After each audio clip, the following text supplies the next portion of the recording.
HMPV વાયરસને લઈને પોરબંદરની સિવિલ હોસ્પિટલમાં તૈયારીઓ કરવામાં આવી છે. બાળકો માટેનો ખાસ 40 બેડ અને દરેક બેડ પર ઓક્સિજન સહિતની સુવિધાઓ સાથેનો વોર્ડ કાર્યરત કરવામાં આવ્યો છે. વેન્ટિલેટર સહિતના સાધનો અને જરૂરી સાધનોની માંગ પણ કરવામાં આવી છે.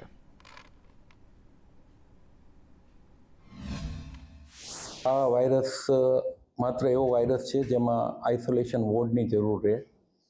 આ વાયરસ ગંભીર નથી પણ ફેલાઈ શકે ચોક્કસ એમ છે. તો આપણે એને આઇસોલેશન વોર્ડ, એની સાથે ઓક્સિજન સપ્લાય તેમજ જરૂરી ઇમરજન્સી કિટ તેમજ સારવાર માટેની સંપૂર્ણ વ્યવસ્થા આપણે પીડિયાટ્રિક વોર્ડ ખાતે કરેલી છે. કારણ કે આ રોગ જે છે એ બાળકોમાં અને જે લોકોની પ્રતિકારક શક્તિ ઓછી હોય એ લોકોમાં બહુ કોમનલી જોવા મળે છે.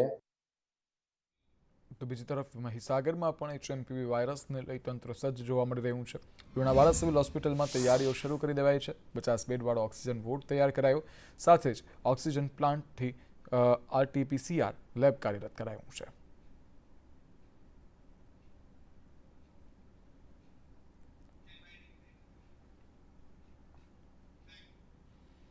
દુનિયામાં કોરોના બાદ હવે આ એચએમપીવી વાયરસે ડરનો માહોલ ઊભો કર્યો છે. ત્યારે ગુજરાતમાં પણ એચએમપીવી વાયરસનો પ્રથમ કેસ નોંધાતા સરકાર સતર્ક બની છે.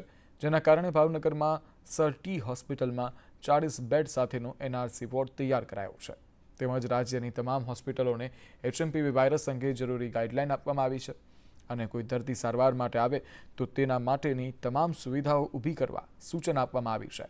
સર ટી હોસ્પિટલના અધિક્ષક ડૉક્ટર ચિન્મય શાહે જણાવ્યું કે હોસ્પિટલમાં હાલ પુખ્ત વયના દર્દીઓ માટે 20 બેડ તેમજ બાળકો માટે 20 બેડ તૈયાર કરવામાં આવ્યા છે. આ ઉપરાંત 20 વેન્ટિલેટર પણ તૈયાર રાખવામાં આવ્યા છે. સાથે જ હોસ્પિટલના અધિક્ષકે લોકોને આ અંગે સાવચેતી રાખવા સૂચનો પણ કર્યા છે.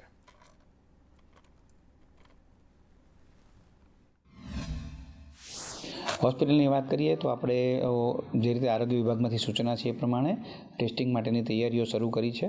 ઉપરાંત 20 એડલ્ટ અને 12 બાળકો રહી શકે તેવી વ્યવસ્થા આપણે એક વોર્ડ જે છે એનઆરસી જે જગ્યા હતી ત્યાં વોર્ડ તૈયાર કરવામાં આવ્યો છે. ઉપરાંત વેન્ટિલેટર અને દવાઓ એની સુવિધાઓ અત્યારે છે. બીજી એક વિનંતી લોકોને કે હાલમાં કઈ એન્ટીબાયોટિક લાગુ પડશે એવી કોઈ હજી સુધી આવેલું નથી, તો જાતે દવાઓ ના લેશો પ્લીઝ. અને એ માટે હું ઇન જનરલ પણ બધાને વિનંતી કરીશ કે એન્ટીબાયોટિક લેતા પહેલાં 100% ડૉક્ટરનો સંપર્ક કરો. સુરત તંત્ર એલર્ટ થયું છે. મનપા કમિશનરની અધિકારીઓ સાથે બેઠક જોવા મળી. એચએમપીવીને લઈ આરોગ્ય અધિકારીઓ સાથે બેઠક જોવા મળી છે. તમામ પ્રકારની દવાઓ સુવિધાઓ અંગે સમીક્ષા કરાઈ છે. તબીબી સલાહ વગર જાતે દવા ન લેવા માટે સૂચના આપી છે. કેન્સરના દર્દીઓને પણ આની અસર થઈ શકે છે તેવું પણ કહેવામાં આવ્યું છે. અત્યારે જે આપણે હ્યુમન મેટાન્યુમો વાયરસ એચએમપીવી એ વાયરસ અત્યારે આપણને જાણવા મળી રહ્યું છે. આ જે વાયરસ છે એક સામાન્ય ફ્લૂ પ્રકારનો વાયરસ છે. અત્યારે 2001થી એ વાયરસ એક્ઝિસ્ટ કરે છે. આપણા હવામાનમાં છે. જે લોકોને શરદી ખાંસી થાય છે તો તે શરદી ખાંસીને એને તરત જ ડૉક્ટરની સારવાર લેવી જોઈએ. તાવ વધારે રહે તો જરૂરિયાત મુજબના ડૉક્ટર મારફતે ઇન્વેસ્ટિગેશન કરાવવાની જરૂર છે. જે લોકોને શરદી ખાંસી થાય છે એમાંથી એડમિશન ખૂબ જ ઓછા થાય છે અને જે એડમિશન થાય છે તેમાંથી પણ મોર્ટાલિટી એ ખૂબ જ ઓછી છે. એટલે આને ચિંતાનો વિષય નથી, પરંતુ ચોક્કસ એલર્ટ રહેવાની જરૂર છે. જૂનાગઢ સિવિલ હોસ્પિટલમાં એચએમપીવી વાયરસને લઈને આરોગ્ય વિભાગ અને હોસ્પિટલ એક્શન મોડમાં આવી ગઈ છે. જૂનાગઢ સિવિલ હોસ્પિટલના દ્વારા 30 જેટલા દર્દીઓ માટેની બેડની વ્યવસ્થાઓ કરવામાં આવી છે. ઉપરાંત દવાઓનો પૂરતો સ્ટોક અને ઓક્સિજન તેમજ મેડિકલ ટીમને તૈયાર રાખવા સૂચના આપવામાં આવી છે. સિવિલ સુપ્રિન્ટેન્ડન્ટ કૃતાર્થ બ્રહ્મભટ્ટ દ્વારા હોસ્પિટલના વોર્ડનું નિરીક્ષણ કરવામાં આવ્યું હતું અને તૈયારીઓને લઈને આખરી ઓપ આપવામાં આવ્યો છે. ત્યારે જૂનાગઢ સિવિલ હોસ્પિટલમાં દરરોજની 40થી 50 ઓપીડી નોંધાય છે, જેમાં તાવ, શરદી, ઉધરસના કેસ જોવા મળી રહ્યા છે. જે કેસમાં કોઈ વધારો થયો નથી. તેમ છતાં તૈયારીઓના ભાગરૂપે જૂનાગઢ સિવિલ હોસ્પિટલ સજ્જ થઈ ગઈ છે. કેસીસમાં કોઈ પણ જાતનો વધારો નોંધાયેલ નથી. આવા બાળકોની સારવાર માટે સિવિલ હોસ્પિટલ ખાતે પૂરતી વ્યવસ્થા ઉપલબ્ધ છે. કોઈ પણ કારણસર કેસીસમાં જો વધારો થાય તો તે માટે પણ અલાયદી વ્યવસ્થા કરવામાં આવેલ છે અને 30 બેડના વોર્ડની વ્યવસ્થા કરવામાં આવેલ છે. તેમાં દવાઓનો પૂરતો સ્ટોક પણ સિવિલ હોસ્પિટલ ખાતે ઉપલબ્ધ છે અને ઓક્સિજનની પણ પૂરતી વ્યવસ્થા કરવામાં આવેલ છે. આપણી પાસે આવા દર્દીઓ, ખાસ કરીને બાળકો જો હોય તેમના માટે પીડિયાટ્રિશિયન ડૉક્ટર્સની પૂરતા પ્રમાણમાં વ્યવસ્થા છે. આ ઉપરાંત લોકોએ ગભરાવાની જરૂર નથી, પરંતુ સાવચેત રહેવું જરૂરી છે. વારંવાર સાબુથી હાથ ધોતા રહેવું, જરૂરી ન હોય તો હાથેથી મોઢું, આંખો કે નાકને અડવું નહીં, અને કોઈ પણ વ્યક્તિને આવા રોગના લક્ષણો દેખાય તો તેઓથી એક હાથનું અંતર રાખવું, બને ત્યાં સુધી ભીડભાડવાળી જગ્યાઓએ જવું નહીં. તો દુનિયાભરમાં HMPV વાયરસનો કહેર જોવા મળી રહ્યો છે. સુરત સરથાણા ઝૂમાં તકેદારીના પગલાં લેવાયા છે, જ્યારે ઝૂમાં વાઘ, સિંહ, દીપડાને સતત સેનેટાઇઝ કરાઈ રહ્યા છે. સેન્ટ્રલ ઝૂ ઓથોરિટીએ એડવાઇઝરી જાહેર કરી છે. પ્રાણીઓમાં લક્ષણ દેખાય તો પગલાં ભરવા માટેની સૂચના અપાઈ છે. એકસાથે 2 વાયરસથી વન્ય પ્રાણીઓમાં ચિંતા જોવા મળી રહી છે. નાગપુરમાં H5N1 વાયરસથી 3 વાઘ એકસાથે મોત થયા છે, ત્યારે એક દીપડાનું પણ મોત થયું છે. એટલે કે કુલ 3 વાઘ અને 1 દીપડાનું વાયરસના કારણે મોત થયું છે. HMPV વાયરસનો પૂરી દુનિયામાં કહેર છે. તે સરથાણા ઝૂના જે અધિકારી છે તેમની સાથે વાત કરીશું. બેન, અત્યારે કઈ રીતના તકેદારી રાખવામાં આવી રહી છે વાયરસને લઈને? રાખી નેચર પાર્ક માટેના જે પ્રાણીઓ છે, હિંસક જેવા વાઘ, સિંહ, રીંછ, દીપડા, એના માટે ખૂબ જ તકેદારીના પગલાં લેવામાં આવ્યા છે. એમ તો અમે રેગ્યુલરલી દર 15 દિવસે ડિસઇન્ફેક્શનની કાર્યવાહી કરતા જ હોઈએ છીએ, પરંતુ આ ઘટનાને ધ્યાનમાં લઈને વધુ એનાથી અમે એ ડિસઇન્ફેક્શન કરીએ છીએ. હવે એની જગ્યાએ અમે દર અઠવાડિયે કરશે. આ ઉપરાંત જાનવરોમાં કોઈ પણ એવા પ્રકારના લક્ષણો દેખાય તો તાત્કાલિક એની પ્રિવેન્ટિવ એના માટે કરવામાં આવશે. દુનિયાભરમાં જે ચીનનો વાયરસ છે તે અત્યારે કહેર મચાવી રહ્યો છે, તો આ વાયરસ છે તે જાનવરો પર નહીં પડે, કારણ કે થોડા દિવસ અગાઉ જ જે કહેવાય કે 5 જેટલા જે હિંસક પ્રાણીઓના મોત પણ થઈ ચૂક્યા છે. તો યારે સુરતમાં પણ આવા હિંસક પ્રાણી છે તેની પર અસર નહીં દેખાય તેની તકેદારીના ભાગરૂપે અત્યારથી જ પગલાં લેવામાં આવી રહ્યા છે. કેમેરા પર્સન અજીત પટેલ સાથે મનીષ પરમાર, સંદેશ. બાબરા એપીએમસીમાં ખેડૂતોનો ઉગ્ર વિરોધ જોવા મળી રહ્યો છે. મગફળીના પૂરતા ભાવ ન મળતા વિરોધ કરાઈ રહ્યો છે. 40 મણના ઉતારા સામે ટેકાના ભાવ 1300 રૂપિયા છે, ત્યારે 48 મણના ઉતારા સામે માત્ર 1032 રૂપિયા મળે છે. ખેડૂતની મગફળી પલી ગયેલી હતી તેવું યાર્ડ સેક્રેટરીનું નિવેદન સામે આવ્યું. યાર્ડ સેક્રેટરીએ કહ્યું, અમારી પાસે કોઈ ફરિયાદ નથી આવી. યોગ્ય પગલાં લેવા માટે કિસાન સંઘની સરકારને હાલ રજૂઆત જોવા મળી રહી છે. તો આજે ખેડૂત સીધા યાર્ડમાં વેચી, નથી દલાલને કંઈ કીધું, નથી ખરીદદારને કંઈ કીધું કે નથી યાર્ડને કોઈ જાણ કરી, અને પોતાનો માલ વેચીને વયા ગયા. અને હરહંમેશ જ્યારે કિસાન સંઘ અમને પણ ટેલિફોનિક સૂચનાથી પણ ક્યારેય કોઈ ખેડૂતની ફરિયાદ કરતા હોય ત્યારે યાર્ડ હંમેશા તત્પર લઈને 15 થી 20 મિનિટની અંદર જ અમે એ પ્રશ્નનું નિરાકરણ લાવી દેતા. એના બધા કિસાન સંઘના નેતાઓ સાક્ષી છે કે બાબરા યાર્ડમાં ખેડૂતોને અન્યાય થયો છે કે 50નો સમથિંગ ઉતારો હતો અને એ માંડવીનો ભાવ કે 1035માં ગયો છે. તો ખેડૂતોને એવા ભાવ મળવા જોઈએ નહીં, ખેડૂતોને પૂરતા ભાવ મળવા જોઈએ. અને અમે ભારતીય કિસાન સંઘ વતી સરકારને પણ રજૂઆત કરવી છે કે MSP એટલે મિનિમમ સપોર્ટ પ્રાઇસ, કે યાર્ડમાં જે ભાવે નહીં પણ જે ટેકાના ભાવ છે એવા ભાવે ખેડૂતોને પૂરતા ભાવ મળવા જોઈએ. ખેડૂતોને હાલ 1032 ભાવ મળ્યા હતા, ત્યારે કિસાન સંઘ જે છે એને વિરોધ દર્શાવ્યો હતો. વિરોધ દરમિયાન સરકારને જાણ કરવા ગયું હતું કે જે ભાવ મળે છે તે ખેડૂતોને ખરેખર નુકસાનદાયક છે. 300 થી 400 રૂપિયા જે છે તેમની નુકસાની મણે જાય છે, તો યોગ્ય જે છે પગલાં ભરાય તેવી સરકારને રજૂઆત કરવામાં આવી હતી. પ્રદીપ ઠાકર, સંદેશ ન્યૂઝ, બાબરા. હળવદના રાયસંગપુર ગામમાંથી ચાડકધરા માઇનોર D19 કેનાલ પસાર થાય છે, જે કેનાલમાં પાણી છોડાતા નબળા અને અધૂરા સમારકામના કારણે ખેડૂતોને નુકસાન થાય છે. અને કેનાલની સપાટી જમીન કરતાં ઊંચી હોવાથી લીકેજ પણ રહે છે, જેના કારણે ગામની આશરે 700 વીઘાથી વધુ જમીન બંજર બની ગઈ છે. જેથી આ કેનાલ જમીનમાં ઊંડી બનાવવામાં આવે અથવા હટાવવામાં આવે તેવી માંગ સાથે ખેડૂતોએ રામધૂન બોલાવી છે. ખેડૂતો છેલ્લા 7 વર્ષથી બંજર જમીનમાં ઉત્પાદન મેળવી શકતા નથી, તેથી ખેડૂતોની હાલત કફોડી બની છે. ખેડૂતોએ છેલ્લા 6 થી 7 વર્ષથી મુખ્યમંત્રી, કલેક્ટર સહિત અલગ અલગ જગ્યાએ રજૂઆત કરી ચૂક્યા છે, પરંતુ આજ દિન સુધી કોઈ ઉકેલ નથી આવ્યો.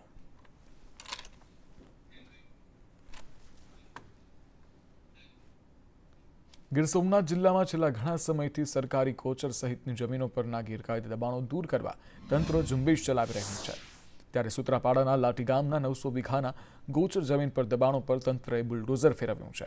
આશરે 35 થી 40 વર્ષ જૂની પેશકદમીને દૂર કરવા માટે અને ગૌચરને ખુલ્લું કરવા માટે કલેક્ટરના માર્ગદર્શન હેઠળ તંત્રએ કમર કસી છે. આજે પોલીસ બંદોબસ્ત સાથે તાલુકા પંચાયત અને મામલતદાર કચેરીના સ્ટાફ દ્વારા દબાણો દૂર કરવામાં આવ્યા હતા. 900 વીઘા ગૌચર જમીન છે. એ આજે વહેલી સવારથી ડેમોલેશન ચાલુ કરવામાં આવ્યું. કેટલું જૂનું આ દબાણ હતું જેને અત્યારે દૂર કરવામાં આવ્યું? કમસે કમ 20-25 વર્ષ પહેલાનું હતું આ ડેમોલેશન. શું આવેલું હતું આખી વિગત? નારળી છે, પછી ઘઉં છે, મકાઈ છે, એવું બધી છે. અપીલ કરશો લોકોને આ ગૌચર ઉપર જે કબજો કરે છે? ગૌચર બધી ખુલ્લું કરી નાખો ની રીતે તો વધારે સારું. આજરોજ સૂત્રાપાડા તાલુકાના લાઠી ગ્રામ પંચાયતે જે 900 વીઘાનું ગૌચરનું દબાણ હોય તે અરજદારની અરજી અન્વયે જિલ્લા કલેક્ટરના માર્ગદર્શન હેઠળ આજરોજ દબાણ હટાવવાની કાર્યવાહી કરવામાં આવેલ છે. જૂનું 600 વીઘા દબાણ આશરે હટાવેલું હતું અને આજરોજ 900 વીઘાના દબાણ હટાવવા માટેની આજરોજ કાર્યવાહી કરવામાં આવેલી છે. રાજકોટ એપીએમસી રાજ્યમાં કપાસનું સૌથી મોટું બજાર ગણાય છે, જેથી ખેડૂતો કપાસનું વાવેતર મોટા પ્રમાણમાં કરે છે. આજે જેતપુર માર્કેટ યાર્ડમાં કપાસની હરાજીમાં 1400 જેટલો ભાવ મળતા ખેડૂતોમાં રોષ જોવા મળ્યો હતો. ગત વર્ષે કપાસના ઉત્પાદનમાં ઘટાડો થતાં ખેડૂતોએ પણ વર્ષે વાવેતરમાં ઘટાડો કર્યો છે, જેથી વીઘે 30 થી 35 મણ કપાસનું ઉત્પાદન થયું છે. આ સાથે માવઠું અને રોગ જીવાતને લઈ કપાસના પાકના ઉત્પાદનમાં ઘટાડો નોંધાયો છે. બીજી તરફ કપાસના પાકના ભાવ પૂરતા ન મળતા ખેડૂતોને હવે કપાસના બદલે અન્ય પાકના વાવેતર તરફ વળવું પડે તેવી સ્થિતિ સર્જાય છે. મહત્વનું છે કે ગયા વર્ષે કપાસના ભાવ 1600 થી 1700 મળ્યા હતા, જેથી આ વર્ષે ખેડૂતોએ કપાસનું વધુ વાવેતર કર્યું હતું, પરંતુ ટેકાના ભાવ કરતાં પણ ઓછા ભાવ મળતા ખેડૂતો સરકાર પાસે દરમિયાનગીરીની માંગ કરી છે. કપા લઈને આવ્યો છે, આ ભાવમાં કપા પોહાય નહીં. 1466 રૂપિયા ભાવ આવ્યો. આમાં છોકરા રોટલા વગેરે રહી જાય એવું છે સાહેબ. આમાં જો સરકાર કંઈક કરે ને તો થાય, બાકીને ખેડૂતનો તો મરો જ છે.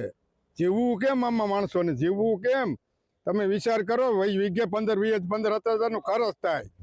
એમાં છોકરા સહાય વગેરેના રહે છે. આમાં સરકાર કંઈક કરે તો થાય, બાકી કંઈ થાય એવું છે નહીં. અત્યારે કપાસ લઈને આવ્યો છું. તે કપાસના અત્યારે 1496 રૂપિયા થયા. 6 વીઘાનો કપાસ 9 ભારી કપાસ વિતરો છે, એટલે વીઘે 10,000નો ખર્ચો અમારે થયો છે. એટલે અત્યારે આ ભાવ પ્રમાણે હવે કપાસ અમારે વાવવો જ નથી. કપાસ પૂરતો ભાવ નથી મળતો. 1400-1450 મળે છે. 1460 જેવું. કેટલો મળવો જોઈએ? 1400 મોંઘાઈ પ્રમાણમાં 700-1800 તો મળવા જોઈએ સમય પ્રમાણે. એમ ભાવ તો જવો, ભાવ તો 2000 પડે. સરકારી યોજના પણ અમને 1800 તો મળો તો જ મળે. અને મગફળી જેટલી બજાર નથી અમારે મળતી. અમને મગફળીનો ભાવ 100 ના કરતા તો, અને ખર્ચો વધી ગયો હતા. અને ભાવ જો મજૂરી કામ એ જે અમારે મને 250 દઈ છે વીણવાની મજૂરી, ખાતર દવા અને બિયારણ બધું મોંઘું થઈ ગયું. ખૂબ આઈફાઈ થઈ ગયો ખર્ચ. એ પણ ઉત્પાદન 10 થી 12 મણ રીતે આવ્યું બધાને. કપાસના 1400 થી 1450 રૂપિયા જેવું મળે છે. પહેલાં બહુ સારા ભાવ મળતા હતા. હવે કપાસનું બજાર ડીમ થતી રીપે દીએ છે. ઉત્પાદન નબળું રહે છે. પછી હવે તો એવું લાગે કપાસ વાવવાનું જ બંધ કરવું પડશે. વીઘે 9 થી 10,000 જેવો ખર્ચો થાય. ઉત્પાદન આ વર્ષે તો 10-12,000 કે 13,000નું ઉત્પાદન થશે વીઘે. કપાસના વાવેતરમાં ગુજરાત દેશમાં બીજા નંબરે છે, જ્યારે ઉત્પાદનમાં પ્રથમ નંબરે છે. ચાલુ વર્ષે કપાસનું વાવેતર ગુજરાતની અંદર 23.42 લાખ હેક્ટરમાં થયું હતું. તેમાં રાજકોટ જિલ્લાની અંદર 1.81 લાખ હેક્ટરમાં વાવેતર થયું હતું. ખેડૂતોને અત્યારે કપાસનો ભાવ અત્યારે જેતપુરની આ એપીએમસીની અંદર લગભગ 1400 થી 1460 સુધીનો ભાવ મળ્યો છે. ત્યારે ખેડૂતોને કપાસના ખર્ચમાં લગભગ 2000 જેટલો ભાવ મળવો જોઈએ. ખેડૂતોને ખર્ચ એક વીઘા વાવેતરની અંદર 10 થી 15,000 છે, તેની સામે ભાવ નથી મળતો. આંતરરાષ્ટ્રીય બજારમાં કપાસની ડિમાન્ડ ઘટી ગઈ છે. જ્યારે બીજી વાત કરીએ કે બાંગ્લાદેશ સાથે આપણે નિકાસનો વ્યવહાર હતો, પરંતુ બાંગ્લાદેશની સ્થિતિ ડામાડોળ હોવાને કારણે ત્યાં નિકાસ બંધ થઈ ગઈ છે, જેથી ડિમાન્ડ અને સપ્લાય ઉપર જણસીનો ભાવ હોય. કપાસનો અત્યારે ડિમાન્ડ ઓછી થઈ હોવાથી, કપાસની આંતરરાષ્ટ્રીય બજારમાં ઓછી થવાથી અત્યારે કપાસનો ભાવ ખેડૂતોને મળી નથી રહ્યો. જે ટેકાનો ભાવ જે 1494 જાહેર કર્યો તેટલો પણ ભાવ નથી મળ્યો, જેને કારણે તેને ખેડૂતો હવે કપાસ વાવેતર નથી કરવો, ક્યાંક ને ક્યાંક એવો નિર્ણય લઈ રહ્યા છે. તો સરકારે આ બાબતે ખેડૂતોને કપાસનો ભાવ મળે તે બાબતે પગલાં ભરવા જોઈએ તેવી ખેડૂતોની માંગ છે. વિમલ રામાણી સાથે હિતેશ રાઠોડ, સંદેશ ન્યૂઝ, જેતપુર. જામનગર શહેરમાં દિન પ્રતિદિન રેશન કાર્ડ ધારકોની સંખ્યામાં વધારો થઈ રહ્યો છે. તો બીજી તરફ 7 લાખની વસ્તી સામે 85 સસ્તા અનાજની દુકાનો છે. શહેરમાં કુલ 1.99 લાખથી વધુ રેશન કાર્ડ નોંધાયેલા છે, જેમાં BPL કાર્ડ ધારકોની સંખ્યા 29,872 છે, જ્યારે અંત્યોદય કાર્ડ ધારકોની સંખ્યા 11,217 છે, જ્યારે APL કાર્ડની સંખ્યા 1.58 લાખથી વધુ છે. બીજી તરફ જામનગર મહાનગરપાલિકાના વિસ્તારમાં સરકાર માન્ય દુકાનો જે છે તે ઓછી છે. જામનગર શહેરમાં જેમ જેમ વસ્તી વધતી જાય છે તેમ સસ્તા અનાજની દુકાનનો પણ ઉત્તરોત્તર વધારો થવો જોઈએ, કારણ કે જો આ વધારો નહીં થાય તો સામાન્ય નાગરિકોને હાલાકી વધારે પડતી ભોગવવી પડે છે. અને આ હાલાકીનો નિવારણ એક જ છે કે સસ્તા અનાજની દુકાનો વધારે પડતી વસ્તીની પ્રમાણમાં ખોલી નાખવી જોઈએ સરકારશ્રીએ, એવો અનુરોધ છે મારો. જામનગર જિલ્લામાં પંડિત દીનદયાલ ગ્રાહક ભંડાર એટલે કે સરકાર માન્ય વાજબી ભાવની દુકાન કુલ 268 આવેલી છે, જેમાં આપણે મહાનગરપાલિકા એરિયામાં જોઈએ તો 69 જેવી જે છે દુકાનો અત્યારે કાયમી ધોરણે ચાલુ છે. એમાં હાલમાં જે છે રિસેન્ટલી આપણે 14 જેટલી દુકાનોનું જાહેરનામું બહાર પાડેલું હતું અને 17/1/2025 સુધીમાં બીજી જે આપણે 14 દુકાનો છે એ જામનગર જિલ્લામાં એ એડ થશે. અને જામનગર જિલ્લાના જે મહાનગરપાલિકા એરિયા છે 14માંથી 8 જે દુકાનો છે પંડિત દીનદયાલ ગ્રાહક ભંડારની, એ નવી દુકાનો જામનગર મહાનગરપાલિકામાં નવી મળશે. અરવલ્લીમાં ગ્રામ પંચાયતની અનોખી પહેલ જોવા મળી. લીલછા ગ્રામ પંચાયતે ચાઇનીઝ દોરી પર પ્રતિબંધ મૂક્યો છે. ચાઇનીઝ દોરીના વેચાણ ઉપયોગ પર પ્રતિબંધ મુકાયો છે. વેચાણ ઉપયોગ કરવા બદલ 5,000નો દંડ ફટકારાશે. અગાઉ યુવકનું ચાઇનીઝ દોરીથી ગળું કપાયું હતું.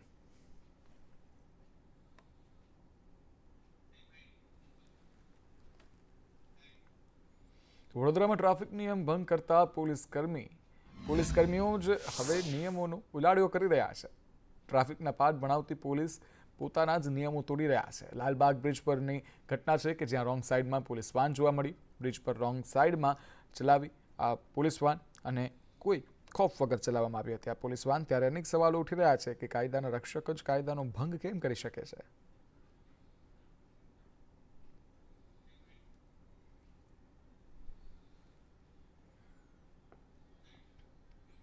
મહેસાણા મહાનગરપાલિકા બનતા શહેરનો કાયાપલટ કરવા માટે સર્વે શરૂ કરવામાં આવ્યો છે. કમિશનર રવિન્દ્ર ખટાલે ચાર્જ સંભાળતા જ સર્વે શરૂ કર્યો છે. નવા વિસ્તારમાં ગટર કે પાણીની સુવિધાઓનો અને જૂના પ્રશ્નોની પણ વિગતો પણ મંગાવાઈ છે. આ સાથે મહેસાણામાં નવું શું થઈ શકે તેના પર તજજ્ઞો સાથે વિચાર વિમર્શ શરૂ કરવામાં આવ્યો છે અને રખડતા ઢોર પકડવા માટે પણ અલગ કમિટી પણ બનાવાશે. કાલે મહેસાણા મ્યુનિસિપલ કમિશનર તરીકે ચાર્જ લીધો અને હવે અમે અત્યારે થોડી સ્ટોક ટેકિંગ લઈ રહ્યા છે કે નગરપાલિકાથી જ્યારે મહેસાણા એ કોર્પોરેશન બનવા જઈ રહી છે ત્યારે કઈ કઈ સુવિધાઓ છે જેમાં આપણે ઇમ્પ્રુવમેન્ટ કરવાની જરૂર છે, આપણી મિસિંગ લિંક્સ શું છે. ધારો કે ઘણા બધા જે ગામડાઓ અને આઉટગ્રોથ વિસ્તાર જે જોઈન થયા છે એમાં ડ્રેનેજની સુવિધાનું શું સ્ટેટસ છે, પાણીની સુવિધાનું શું સ્ટેટસ છે, અથવા બીજી ત્યાંની જે બેસિક ઇન્ફ્રાસ્ટ્રક્ચર આપણને જે આપવાનું હોય છે એઝ અ કોર્પોરેશન, એનું અમે અત્યારે સર્વે કરી રહ્યા છે. અમરેલી લેટરકાંડમાં ઈસુદાન ગઢવીએ ઝંપલાવ્યો છે. પાટીદાર દીકરી પર થયેલા અત્યાચાર મુદ્દે બોલ્યા કે ભાજપ પૂર્વ સાંસદના નિવેદન પર તેઓએ પ્રતિક્રિયા આપી છે. કહ્યું કે નારણ કાછડિયાનો આ જે અંતરાત્મા છે તે જાગ્યો છે. પોલીસ પર પગલાં લેવા જોઈએ તે વાત સાથે અમે પણ સહેમત છીએ. ભાજપના બીજા નેતાઓ પણ સરકારને સવાલ કરે છે. પોલીસને સૂચના આપનાર વિરુદ્ધ કાર્યવાહી થવી જોઈએ. અમરેલીના જ પૂર્વ સાંસદ નારાયણભાઈ કાછડિયાનો આત્મા પણ જાગ્યો. એમણે પણ નિવેદન કર્યું છે કે આ દીકરી ઉપર ખોટો અત્યાચાર થયો છે અને પોલીસની સામે શિક્ષાત્મક પગલાં લેવા જોઈએ. એટલે નારાયણભાઈ કાછડિયાની હિંમતને સલામ, એમનો આત્મા જાગ્યો અને ગુજરાતની દરેક નાગરિકને હું તો કહું છું તમારો પણ આત્મા જાગવું જોઈએ. ભાજપના બધા નેતાઓને પણ હું આહવાન કરું છું કે આ દીકરી એક પાટીદાર દીકરી છે એવું નહીં, આ ગુજરાતની દીકરી છે. આવી કેટલી દીકરીઓ ઉપર અત્યાચાર થાય છે, બળાત્કાર થાય છે, હત્યાઓ થાય છે, ગેંગરેપ થાય છે. તો દિલ્હી વિધાનસભા ચૂંટણીનું એલાન થઈ ચૂક્યું છે. આમ આદમી પાર્ટી પ્રદેશ પ્રમુખે જીતનો વિશ્વાસ પણ વ્યક્ત કરી દીધો છે. આમ આદમી પાર્ટી પ્રદેશ પ્રમુખ ઈસુદાન ગઢવીનું નિવેદન સામે આવ્યું. કહ્યું ભારે બહુમતીથી આમ આદમી પાર્ટીની સરકાર બનશે.